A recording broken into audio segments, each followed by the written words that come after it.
नमस्कार, welcome back to परीक्षा race YouTube platform. साथियों, वीडियो 2023 की तैयारी चल रही है और अब जो है आज से शुरू हो रहा है ज्ञान मुद्रा सीरीज।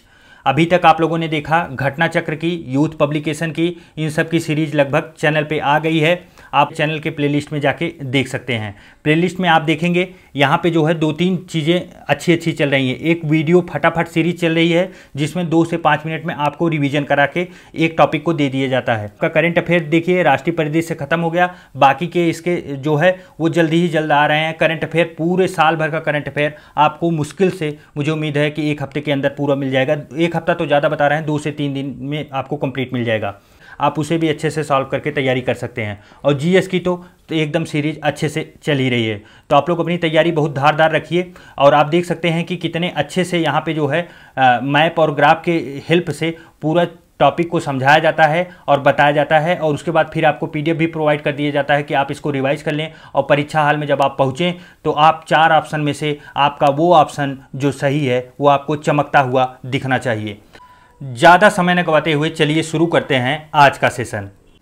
चलिए, आज का पहला प्रश्न है 2023-24 के केंद्रीय बजट में निम्नलिखित में से किस फसल की उत्पादकता में वृद्धि करने के लिए विशेष उपाय अपनाए जाने की बात कही गई है। बताइए कौन सी फसल है, धान, गेहूं, कपास या सरसों।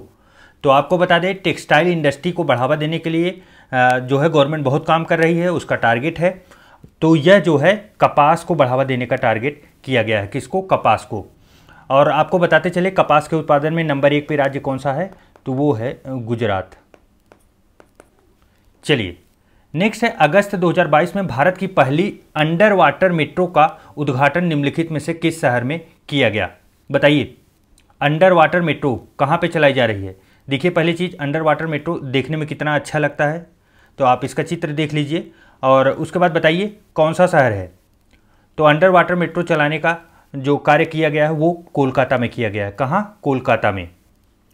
नेक्स्ट है भारत में किस शहर में 17वां प्रवासी भारतीय दिवस सम्मेलन जनवरी 2023 में जो है संपन्न हुआ। महत्वपूर्ण इंपॉर्टेंट फैक्ट है, करंट अफेयर की सीरीज में भी हम लोगों ने इस प्रश्न को देखा है। तो बताइए यह इंदौर में हुआ। अच्छा, इसमें आपको यह बताना है कि मुख्य अतिथि कौन थे।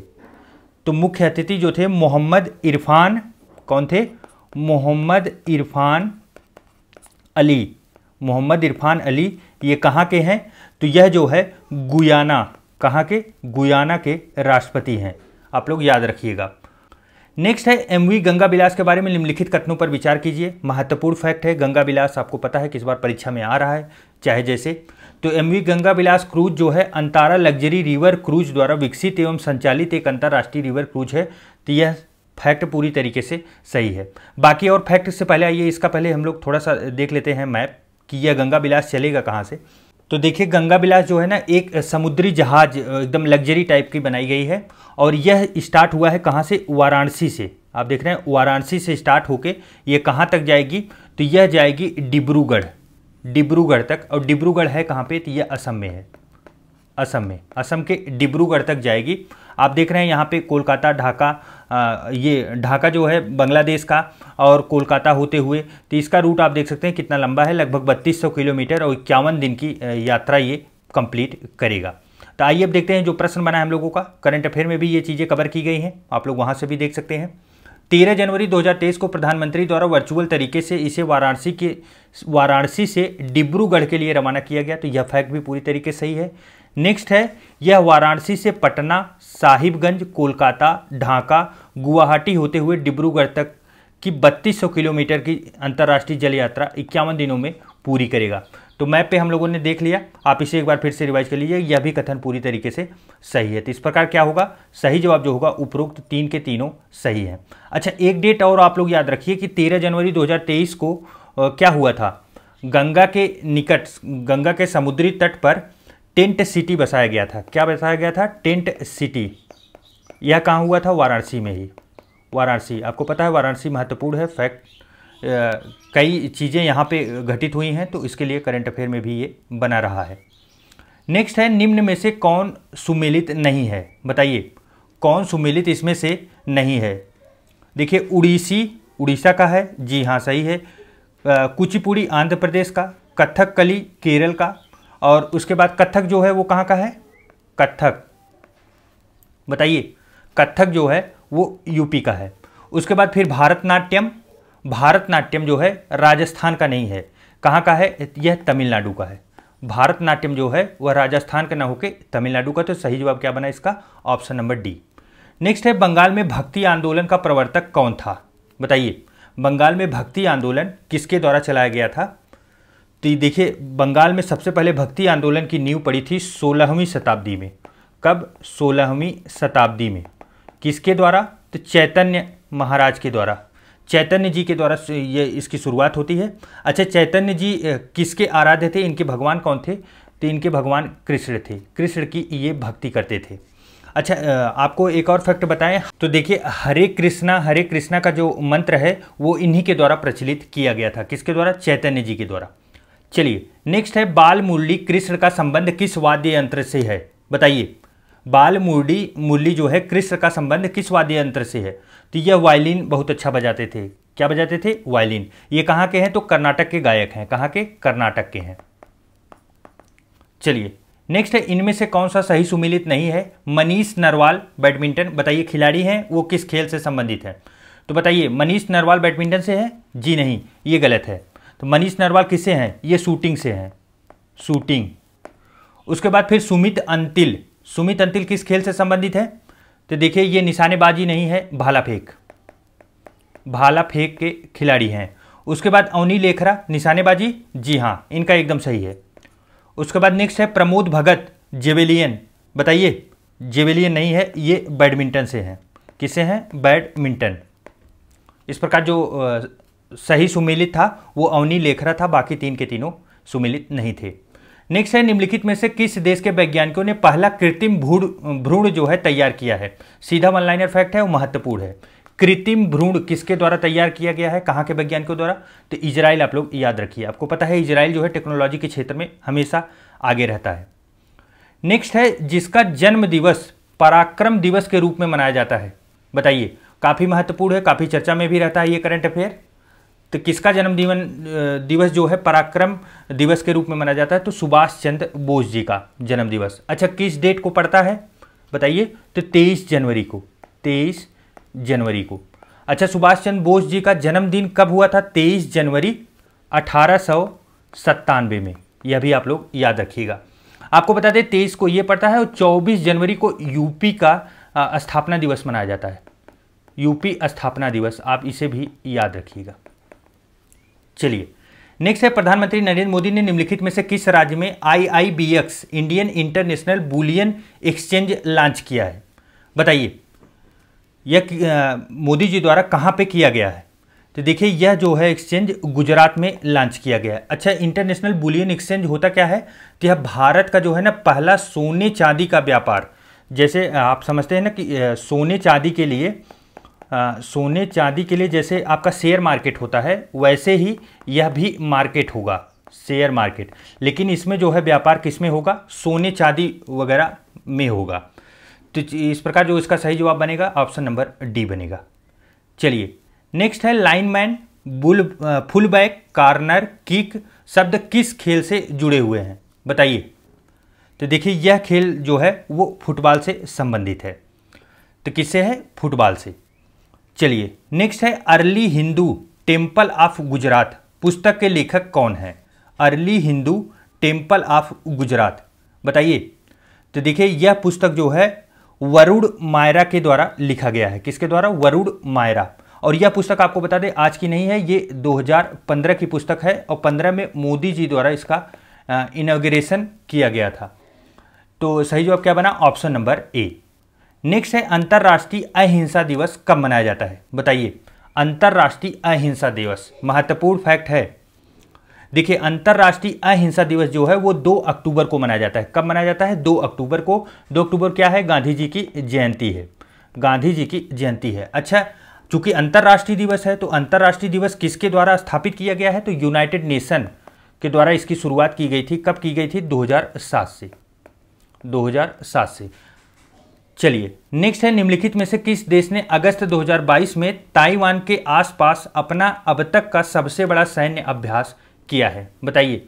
देखिए ताइवान पे किसकी नज़र है, ताइवान पे आपको पता होगा कि हमेशा कॉन्फ्लिक्ट किसका किसका बना रहता है, ताइवान पे हमला करने के लिए चीन हमेशा तत्पर रहता है। तो चीन ही अपनी शक्ति प्रदर्शन कहाँ पे करेगा, ताइवान के आसपास। तो सही जवाब क्या बनेगा, ऑप्शन नंबर ए। नेक्स्ट है लक्सर कहाँ स्थित है, लक्सर बताइए। देखिए लक्सर जो है वह इजिप्ट में स्थित है। कहाँ पे, इजिप्ट। इजिप्ट कहाँ पे है, इजिप्ट देखिए मिस्र को इजिप्ट कहते हैं। मैप पे आप लोग इस लोकेशन को एक बार देख लीजिए। देखिए ये रहा इजिप्ट का आपका क्षेत्र और ये रहा आपका लक्सर। तो देखिए चूंकि ये प्रश्न बना क्यों लक्सर के बारे में, तो देखिए आपको बता दें कि लक्सर में जो है ना कि ये जो मिस्र की पुरानी सभ्यता है वो यहीं लक्सर के आसपास पाई जाती है। तो इसीलिए ये प्रश्न बना है कि लक्सर अवस्थित कहाँ पे है। नेक्स्ट है कितनी पुरानी सभ्यता, जैसे आपको पता है कि भारत में सिंधु घाटी सभ्यता है, सबसे पुरानी सभ्यता मानी जाती है। उसी के आसपास की मिस्र की सभ्यताएं भी मानी जाती हैं, तो वही लोकेशन की बात हो रही है। नेक्स्ट है संत कबीर अकादमी की स्थापना कहाँ की गई है, बताइए। यूपी स्पेशल का प्रश्न है, संत कबीर अकादमी की स्थापना कहाँ पे की गई है, तो ये मगहर में हुई है। कहाँ पे, मगहर। नेक्स्ट है रामायण सर्किट के लिए उत्तर प्रदेश के किन स्थानों का विकास किया गया है। रामायण सर्किट, आपको पता है कि रामायण नाम से एक ट्रेन चलाई गई है और इस ट्रेन के माध्यम से मतलब राम जी द्वारा चले गए हर स्थल या रामायण में हर वो स्थल जो भगवान राम से जुड़े हुए थे वहाँ तक ट्रेन को चलाने का प्रयास किया गया है। आपको बता दें ये नेपाल से लेके आपके यूपी, बिहार, फिर दक्षिण भारत तक, आपके तमिलनाडु तक जाएगी और यह घूम घूम के सभी जगह रुक के सभी लोकेशन पे आप यात्री के रूप में वहाँ टहल सकते हैं, देख सकते हैं, पर्यटन कर सकते हैं। तो यह ट्रेन चलाई गई थी। तो इसी में पूछा गया है कि रामायण सर्किट इसमें से कौन सा है, उत्तर प्रदेश का। तो देखिए उत्तर प्रदेश में आपका चित्रकूट, श्रृंगवेरपुर और अयोध्या तीन के तीनों स्थल पर रामायण सर्किट बना है। तो सही जवाब क्या बनेगा, ऑप्शन नंबर डी बनेगा। चलिए नेक्स्ट है मंगल पांडे का जन्म उत्तर प्रदेश के किस जनपद में हुआ था। मंगल पांडे का जन्म, मंगल पांडे 1857 की क्रांति के जन्मदाता जिसे कहा जा सकता है वो मंगल पांडे थे। तो बताइए इनका जन्म कहाँ हुआ था, ये बलिया से संबंधित थे। इनका जन्म बलिया में हुआ था और कब हुआ था, 19 जुलाई जो है 1827 में 1827 में हुआ था। महत्वपूर्ण डेट इनका ये है कि इनकी मृत्यु कब हुई थी, इनको फांसी कब दी गई थी, तो 8 अप्रैल 1857 को दी गई थी और इसी फांसी के बाद से ही पूरी क्रांति शुरू होना चालू हो गई थी। चलिए नेक्स्ट है शहनाई सम्राट बिस्मिल्लाह खां का जन्म किस राज्य में हुआ था, बताइए। शहनाई सम्राट बिस्मिल्लाह खां का जन्म किस राज्य में हुआ था, तो इनका जन्म जो है बिहार में हुआ था। नेक्स्ट है भारत का पहला मास गार्डन कहाँ पर विकसित किया गया है। मास गार्डन, कीवर्ड पकड़िए। मास गार्डन का मतलब क्या हुआ, देखिए काई आपको पता है, काई जो दीवार पे लगती है, दीवार वाली, या आप देखे होंगे पेड़ पौधों के ऊपर लगती है, इस काई जो है उसी का एक गार्डन बनाया गया है। काई को ही मास कहा जाता है, उसका एक गार्डन बना गया है। अब आप कहेंगे कि ये काई का गार्डन क्यों बनाया गया, तो देखिए काई आपको बता दें बहुत प्रकार की औषधियाँ बनाने में बहुत अच्छा प्रयोग होती हैं। इनकी औषधियाँ बड़ी अच्छी क्वालिटी की होती हैं, तो उसी को विकसित करने के लिए जो है एक गार्डन बनाया गया है। यह गार्डन उत्तराखंड में बनाया गया है। उत्तराखंड के कौन से लोकेशन पे, तो खुरपा ताल में। कहाँ पे, खुरपा ताल। और यह है कहाँ पे, तो यह नैनीताल में है। कहाँ पे है, नैनीताल में। नैनीताल में उत्तराखंड, आप लोग याद करिएगा। चलिए नेक्स्ट है महायोगी गुरु गोरखनाथ आयुष विश्वविद्यालय किस राज्य में स्थित है। गुरु गोरखनाथ आयुष विश्वविद्यालय है, तो आप बताइए कहाँ पे होगा, तो ये उत्तर प्रदेश में ही होगा। और उत्तर प्रदेश के कहाँ पे होगा, तो गोरखपुर में होगा, गोरखपुर में। तो इस प्रकार जो सही जवाब बनेगा ऑप्शन नंबर डी बनेगा। नेक्स्ट है सर्वोच्च न्यायालय ने समुचित पर्यावरण के अधिकार को किस मौलिक अधिकार में शामिल किया है। समुचित पर्यावरण का अधिकार, देखिए कीवर्ड पकड़िए, समुचित पर्यावरण, इसका मतलब क्या हुआ, एक उचित अच्छा पर्यावरण रहे जिसमें इंसान जी पाए। तो यह किस में होगा, प्राण एवं दैहिक स्वतंत्रता की, अर्थात किसी के जीवन को जीने के लिए जो अधिकार चाहिए वो प्राण एवं दैहिक स्वतंत्रता के अधिकार के अंतर्गत आता है। और यह किस आर्टिकल में जिक्र किया गया है, तो 21 आर्टिकल में किया गया है। इसी को समाहित किया गया, मतलब सीधे शब्दों में नहीं लिखा गया है, लेकिन सर्वोच्च न्यायालय आपको पता है कि संविधान का जब भी कहीं कोई कंफ्लिक्ट आता है तो संविधान की व्याख्या करने का पूरी जिम्मेदारी सर्वोच्च न्यायालय को है। तो वह व्याख्या करके बताता है कि समुचित पर्यावरण का अधिकार प्राण एवं दैहिक स्वतंत्रता में है। तो सही जवाब बना ऑप्शन नंबर ए। और आपको बता दें, देखिए बाकी भी ऑप्शन देखते चलिए। समता का अधिकार किस आर्टिकल से संबंधित है बताइए। पॉलिटी आप लोग बहुत अच्छे से पढ़े होंगे मुझे उम्मीद है। तो ये 14 से लेके 18 आर्टिकल के बीच में इसका जिक्र किया गया है। शोषण के विरुद्ध अधिकार कई बार पूछा गया, महत्वपूर्ण है। 23 और 24 में, किसमें 23 से लेके 24 में इसका जिक्र किया गया है, शोषण के विरुद्ध अधिकार। आप लोग सभी मूल अधिकार क्या आप ये समझिए कि आर्टिकल आप पहले से लेके 51 तक आप इनको एकदम रट जाइए, क्योंकि ये बहुत महत्वपूर्ण है। नेक्स्ट है, भारत के किस शहर में देश का पहला डिजिटल केंद्र अमेजन कंपनी के द्वारा जो है लॉन्च किया गया? डिजिटल केंद्र बताइए, तो यह कहाँ लॉन्च किया गया? यह देखिए सूरत में लॉन्च किया गया। कहाँ? सूरत में। सूरत मतलब गुजरात में आपके। अच्छा, एक प्रश्न और कहीं न कहीं मिलता है कि देश का पहला डिजिटल राज्य कौन सा है? डिजिटल राज्य कौन सा है पहला? तो वो है केरला। कौन है? केरल। चलिए नेक्स्ट है, बैडमिंटन वर्ल्ड फेडरेशन का प्रतिष्ठित लाइफ टाइम अचीवमेंट पुरस्कार 2021 से किसे जो है 2021 किसे प्राप्त हुआ बताइए। यह पुरस्कार जो है बैडमिंटन वर्ल्ड फेडरेशन द्वारा प्रतिष्ठित लाइफ टाइम अचीवमेंट पुरस्कार, यह प्रकाश पादुकोण को दिया गया। किसको? प्रकाश पादुकोण को। नेक्स्ट है, हड़प्पा संस्कृति की मुद्राओं एवं पक्की मिट्टी की कलाकृतियों में किस पशु का चित्रण नहीं किया गया है? महत्वपूर्ण है, बताइए आप लोग। किस पशु का चित्रण जो है हड़प्पा कालीन संस्कृति की मुद्राओं पर नहीं हुआ है? तो देखिए आपको बताते चले कि गैंडा, हाथी, बाघ, इन सब का चित्रण मिला है, लेकिन जो नहीं मिला है वो गाय का चित्रण नहीं हुआ है। चलिए नेक्स्ट देखिए, नेक्स्ट है, हाइड्रा स्टार फिश प्लेनेरिया निम्न में से किस प्रकार द्वारा उत्पन्न होते हैं? कौन कौन से जीव हैं? देखिए हाइड्रा है, स्टार फिश है, प्लेनेरिया। देखिए आपको बता दें, जो प्रजनन होता है वो दो प्रकार का होता है, एक लैंगिक होता है, एक अलैंगिक प्रजनन होता है। जो अलैंगिक प्रजनन होता है इसमें नर मादा दोनों की आवश्यकता नहीं पड़ती, एक ही जो है अगले मतलब जन्म देने के लिए नया शिशु बनाने के लिए जो है वह पूरी तरीके से सक्षम होता है। इसी में जो है हाइड्रा, स्टारफिश और प्लेनेरिया आते हैं। ये पुनर्जनन कर सकते हैं अकेले। पुनर्जनन का मतलब ये हुआ कि आप समझिए ये कोई हाइड्रा है, हाइड्रा अगर बाय द वे यहीं से कट गया या तो यहाँ से कट गया तो इसके 3 टुकड़े 3 भाग में विभाजित होंगे और तीनों नया हाइड्रा का रूप ले लेंगे। तो इसी भी जो है यही जो आपका होता है प्रजनन, इसी को क्या बोलते हैं कि किस प्रक्रिया द्वारा ये उत्पन्न करते हैं? तो अलैंगिक प्रक्रिया के पुनर्जनन प्रक्रिया द्वारा ये अपना विभाजन या फिर अपनी संतान चलाते हैं। चलिए नेक्स्ट है, सन 1936 में भारतीय राष्ट्रीय कांग्रेस द्वारा संविधान सभा की मांग कहाँ पर हुए अधिवेशन में रखी गई थी? देखिए इसका कहीं न कहीं आपको 1936 भी मिलेगा और कहीं आपको देखने को 1937 भी मिलेगा, तो इसके लिए कंफ्यूज मत होइएगा। ये लेकिन महत्वपूर्ण कांग्रेस का अधिवेशन है। बताइए किस अधिवेशन में जो है यह अधिवेशन कहाँ पे हुआ था जहाँ पे मांग रखी गई थी किसकी? संविधान सभा की। तो बताइए, देखिए यह फैजपुर का अधिवेशन था। अच्छा, एक फैक्ट और इसके बारे में आपको बताते चलें कि इस अधिवेशन में जो है ना, यह पहला अधिवेशन था, फर्स्ट अधिवेशन जो गांव में आयोजित हुआ था, फैजपुर का अधिवेशन। और यह कहाँ पे हुआ था? महाराष्ट्र में हुआ था फैजपुर का अधिवेशन। अच्छा, इसके अध्यक्ष कौन थे? यह भी महत्वपूर्ण है, तो वो नेहरू थे। कौन थे? नेहरू। चलिए नेक्स्ट है, होगेनक्कल जलप्रपात किस नदी के तट पर स्थित है? होगेनक्कल जलप्रपात बताइए।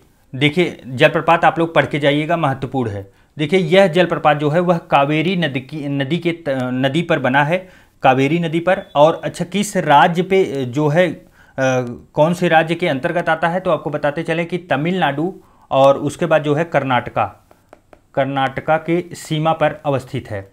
अच्छा, जलप्रपात में एक बहुत प्रचलित प्रश्न आता है कि सबसे ऊंचा जलप्रपात कौन सा है? तो कूचिकल है। कौन सा है? कूचिकल मैक्सिमम जो है ऊंचाई, हाइट आप कह सकते हैं। और यह किस पे बना है? तो वराही नदी पर। किस पे? वराही नदी पर। और ये वराही नदी मतलब यह है कहाँ अवस्थित? तो यह भी जो है आपके कहाँ पे? कर्नाटक में है, कर्नाटक।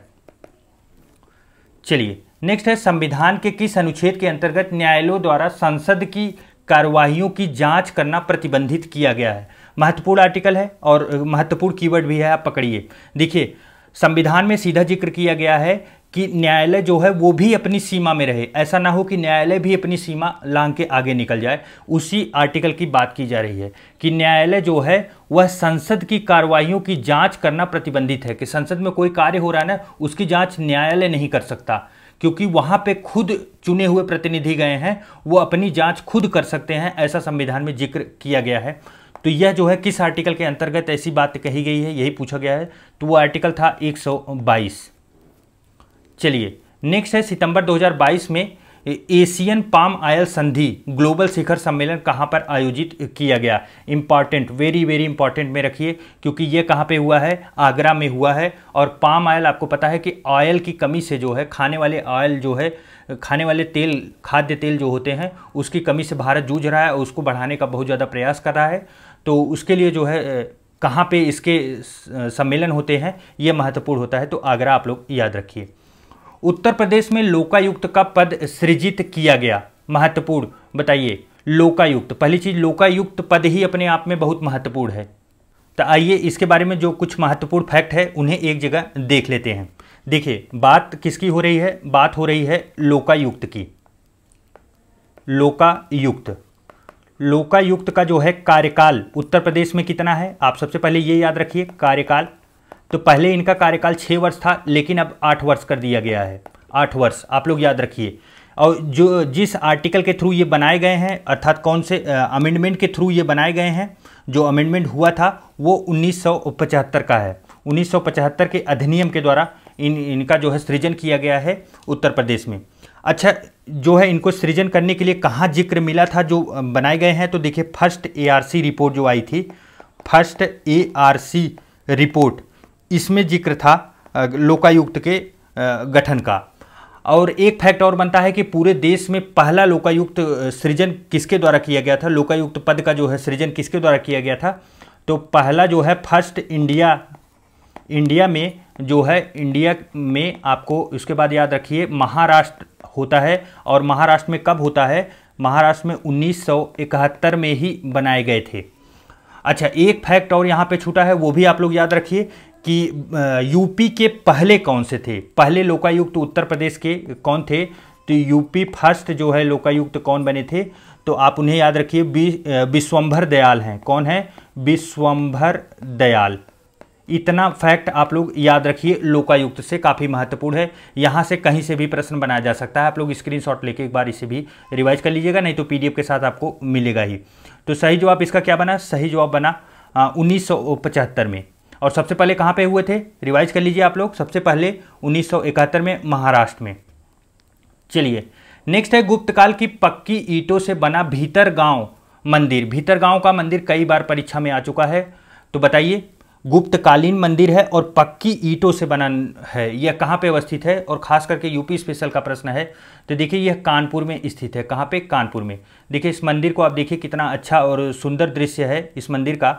इस मंदिर का निर्माण जो है गुप्तकालीन काल में हुआ है। गुप्तकालीन आपको पता है काफ़ी पहले का काल है। और देखिए ये पकी हुई ईंटों से बना हुआ मंदिर है और कितना अच्छा बनाया गया था उस समय।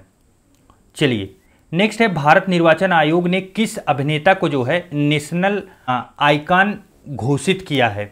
निर्वाचन आयोग की बात की जा रही है। निर्वाचन आयोग जिक्र संविधान के किस आर्टिकल में हुआ है, बताइए। देखिए निर्वाचन आयोग का जिक्र जो है वो संविधान के आर्टिकल 324 में किया गया है। निर्वाचन आयोग के बारे में अभी करंट अफेयर में हम लोगों ने बहुत अच्छा एक प्रश्न पढ़ा था कि सुप्रीम कोर्ट ने इस पे डिसीजन दिया है कि इसके जो सदस्य हैं और मुख्य चुनाव आयुक्त हैं वो कैसे उनका चुनाव होगा, क्योंकि संविधान में उनका जिक्र नहीं था। 3 लोगों की बॉडी उनका चुनाव करेगी। वो 3 लोग कौन है, रिवाइज करते चलिए नहीं तो भूल जाएंगे। पहले हैं आपके प्रधानमंत्री PM रहेंगे, दूसरे होंगे उसमें विपक्ष का नेता। और कहाँ के विपक्ष का नेता, ये लोकसभा के विपक्ष का नेता। उसके बाद फिर तीसरे नंबर पे आप अगर बात करेंगे तो वो होंगे आपके CJI, chief justice of India, supreme court के मुख्य न्यायाधीश। यही तीनों लोग मिलकर चुनाव करेंगे निर्वाचन आयोग के सदस्य और उनके मुख्य जो बनेंगे उनका। तो यहाँ पे बात की जा रही है कि किस अभिनेता को नेशनल आइकन घोषित किया गया है, तो यह जो है पंकज त्रिपाठी जी को किया गया है। इनका अभिनय तो बड़ा अच्छा है, आप लोग देखे भी होंगे, मुझे तो बहुत अच्छे लगते हैं ये।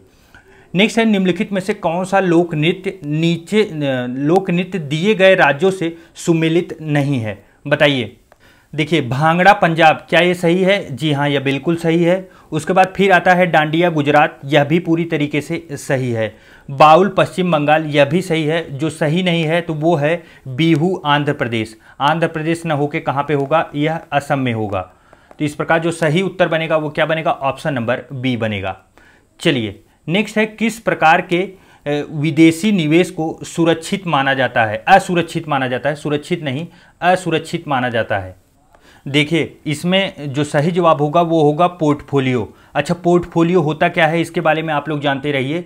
पोर्टफोलियो जो है देश के बाहर संपत्ति और प्रतिभूति बनाना, इसी को पोर्टफोलियो कहा जाता है। होता क्या है कि आप विदेशों में शेयर मार्केट और वहाँ पे बॉन्ड एक्सचेंज और म्यूचुअल फंड जैसी चीज़ों में आप पैसा इन्वेस्ट करते हैं, तो उसी को बोलते हैं पोर्टफोलियो। यह असुरक्षित माना जाता है क्योंकि यहाँ पे पूरी तरह से उसका डॉक्यूमेंटेशन अगर नहीं करके आप बाहर जाएंगे तो वो चीज़ें यहाँ पे आपको परेशान करती है। प्रत्यक्ष विदेशी निवेश देश को पता होता है कि ये इतना पैसा आया है, इसलिए ये सेफ होता है। असुरक्षित में पोर्टफोलियो ही आएगा। चलिए नेक्स्ट है कौन सा देश आर्थिक सहयोग के बहुक्षेत्रीय तकनीक बिमस्टेक के लिए बंगाल की खाड़ी की पहल का सदस्य नहीं है? महत्वपूर्ण, बिमस्टेक काफ़ी महत्वपूर्ण यह बॉडी है, बताइए इसका गठन कब हुआ था? 1997। मुख्यालय कहाँ पे है? ढाका। ढाका अर्थात बांग्लादेश, बांग्लादेश। उसके बाद अब बताइए इसमें टोटल कितने सदस्य हैं? टोटल सदस्यों की संख्या 7 है। इसमें जो शामिल नहीं है तो वो आपको बता दें, पाकिस्तान शामिल नहीं है। बाकी आप देखेंगे थाईलैंड, इंडिया, म्यांमार, ये 3 हो गए। उसके बाद फिर चौथा जो आपका आता है वो बांग्लादेश आता है। बांग्लादेश आपका चौथा हो गया। उसके बाद फिर 5वें की बात आपकी आएगी अगर तो वो भूटान होगा, भूटान। छठा जो है वो नेपाल होगा, नेपाल। और 7वें की बात अगर आएगी तो वो होगा श्रीलंका। टोटल 7 देश इसमें शामिल हैं, पाकिस्तान इसमें नहीं है। अच्छा, एक और फैक्ट बच रहा है, वो भी आप लोग याद रखिए कि 2023 में इसकी बैठक कहाँ पे होगी? तो थाईलैंड में होगी। कहाँ पे? थाईलैंड में 2023 में इसकी बैठक होगी। अध्यक्षता थाईलैंड के पास है। अध्यक्षता जो है किसके पास है? थाईलैंड के पास है। तो सही जवाब इसका जो बना वो पाकिस्तान बना, क्योंकि पाकिस्तान इसमें शामिल नहीं है। महत्वपूर्ण है, आप लोग याद रखिए। और एक चीज़ और फैक्ट ध्यान रखिए, चाइना भी इसमें शामिल नहीं है। बन सकता है प्रश्न, क्योंकि पड़ोसी देश है। नेक्स्ट है निम्नलिखित में से कौन राष्ट्रीय आय का हिस्सा नहीं है? ये राष्ट्रीय आय का हिस्सा कौन नहीं है? तो देखिए राष्ट्रीय ऋण पर जो ब्याज होता है यह राष्ट्रीय आय का हिस्सा नहीं माना जाता। नेक्स्ट है सीआरपीएफ केंद्रीय रिजर्व पुलिस बल के 37वें महानिदेशक के रूप में किसे नियुक्त किया गया है? फैक्ट है, बताइए कौन है? तो ये है सुजाय लाल थाउसेन। सुजाय लाल थाउसेन है, तो सही जवाब बनेगा ऑप्शन नंबर सी। नेक्स्ट है भारत और जापान की दोस्ती का प्रतीक रुद्राक्ष कन्वेंशन सेंटर कहाँ पर स्थापित किया गया है? यह सेंटर जो है काफ़ी अच्छा और सुंदर बनाया गया है। यह वाराणसी में है। कहाँ पे है? वाराणसी में है। भारत और जापान की दोस्ती का एक प्रतीक बनाया गया है रुद्राक्ष कन्वेंशन सेंटर। नेक्स्ट है हाल ही में किस राज्य सरकार ने 31 दिसंबर 2022 तक राज्य की सभी ग्राम पंचायतों को ब्रॉडबैंड से जोड़ने का लक्ष्य निर्धारित किया है? बताइए। देखिए यहाँ पे जो है शायद मुझे लगता है कि ये लक्ष्य जो है 21 दिसंबर 2023 होना चाहिए था, क्योंकि यहाँ पे 22 लिखा है और इसको मैं चेक नहीं कर पाया। आप लोग चेक करके कमेंट करके ज़रूर बता दीजिएगा। वैसे ही वह राज्य जो है वो उत्तर प्रदेश की बात हो रही है। यूपी स्पेशल का प्रश्न है और इस समय मेरे दिमाग से स्लिप कर रहा है। तो चलिए देख लेते हैं, इसको आप गूगल कर लीजिएगा, बाद में इसको देखते हैं। नेक्स्ट है लैटेराइट मिट्टी के निर्माण हेतु उत्तरदायी है। लैटेराइट मिट्टी का जो निर्माण है वह उसके लिए कौन उत्तरदायी है? तो आपको बता दें, देखिए लैटेराइट मिट्टी जो है ना, यह क्या होता है कि इस पर पानी वर्षा पड़े या पानी की जल से जो छोटे कण होते हैं वो धुल के जब नीचे की तरफ बैठ जाएं या तो कुछ ऊपर से स्लिप करके निकल जाएं, तो उसके बाद जो छोटे छोटे टुकड़े इसके मतलब रेत की तरह जो टुकड़ियाँ होती हैं वह मिट्टी का निर्माण हो जाता है। उसे ही लैटेराइट मिट्टी कहते हैं। इसके चूँकि निर्माण में इसके अच्छी मिट्टियाँ निकल जाती हैं, थोड़ी सी खराब मिट्टियाँ बचती हैं, इसीलिए इसका निर्माण जो है कई बार पूछा भी गया है। तो इसे अपक्षालन एवं कोशिका क्रिया भी कहते हैं। तो सही जवाब क्या होगा? ऑप्शन नंबर डी बनेगा। चलिए नेक्स्ट है अंग्रेजी शिक्षा प्रणाली की शुरुआत किस गवर्नर जनरल के शासन काल में हुई थी? महत्वपूर्ण फैक्ट है, अंग्रेजी शिक्षा प्रणाली कब हुई थी? 1835 में आई थी। कब आई थी? 1835 में अंग्रेजी शिक्षा के बारे में जो है जिक्र किया गया और उस पर एक अधिनियम लाया गया। और किसका सहयोग था? तो लॉर्ड मैकाले, आपको पता है लॉर्ड मैकाले को अंग्रेजी शिक्षा का जो है मैग्ना कार्टा भी कहा जाता है, या तो उनको जो है जन्मदाता कहा जाता है। अच्छा, किस गवर्नर जनरल के कार्यकाल में हुआ था? तो लॉर्ड विलियम बेंटिक के। तो सही जवाब क्या बना? ऑप्शन नंबर ए बना।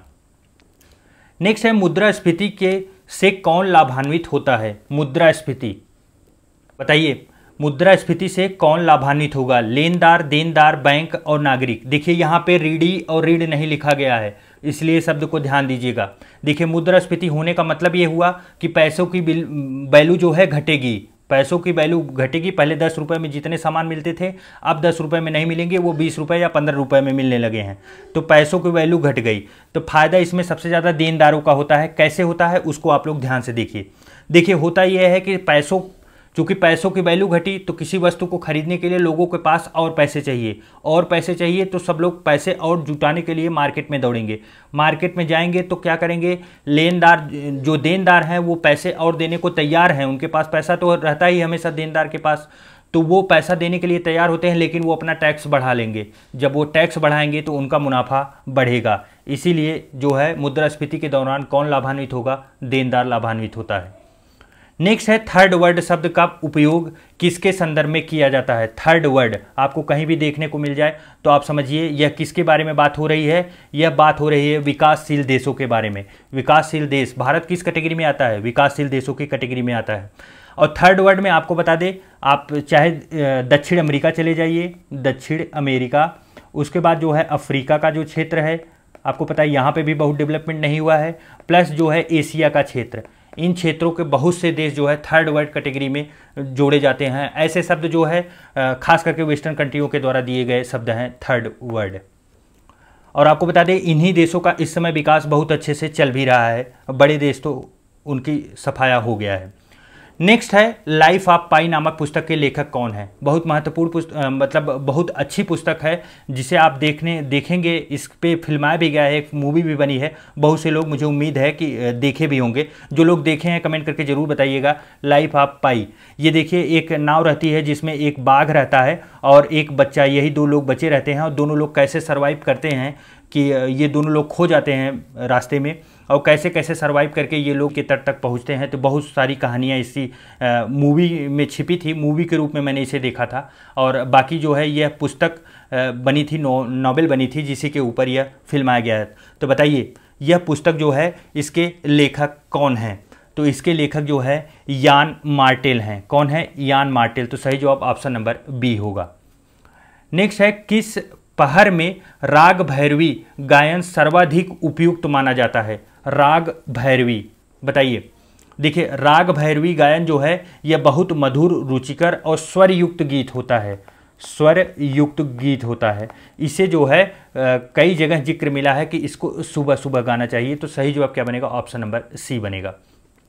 चलिए नेक्स्ट है कंप्यूटर के किस भाग को नर्व सेंटर कहा जाता है? कंप्यूटर के किस भाग को जो है नर्व सेंटर कहा जाता है? बताइए।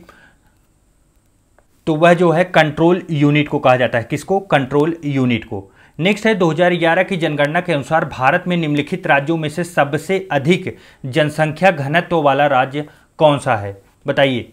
सबसे अधिक जनसंख्या घनत्व कहाँ पे है? कई बार हम लोग कर चुके हैं तो बिहार है। कितना है? नंबर भी आप बताइए।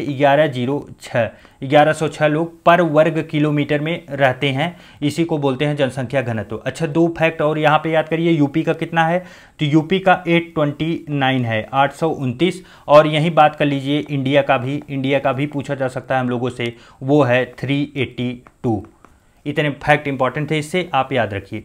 नेक्स्ट है जल की अशुद्धियों में कौन सा रसायन प्रयुक्त होता है? जल की अशुद्धियों को साफ करने के लिए कौन सा रसायन प्रयुक्त होता है? बताइए। तो देखिए पोटेशियम परमैंगनेट का प्रयोग किया जाता है। अच्छा इसको निरूपित कैसे करते हैं? तो KMnO4 से निरूपित भी किया जाता है। आपको बता दें इसके सिवा और कौन कौन चीज़ें प्रयोग होती हैं? तो क्लोरीन डाइऑक्साइड आपका प्रयोग होता है।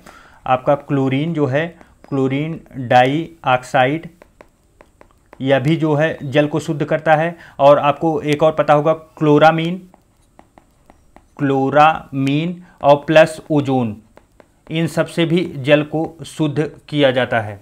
तो चलिए साथियों, इस प्रकार जो है 50 प्रश्नों की ये श्रृंखला हम लोगों की समाप्त हुई। और आपको यह श्रृंखला जो है कैसी लगी कमेंट करके ज़रूर बताइएगा।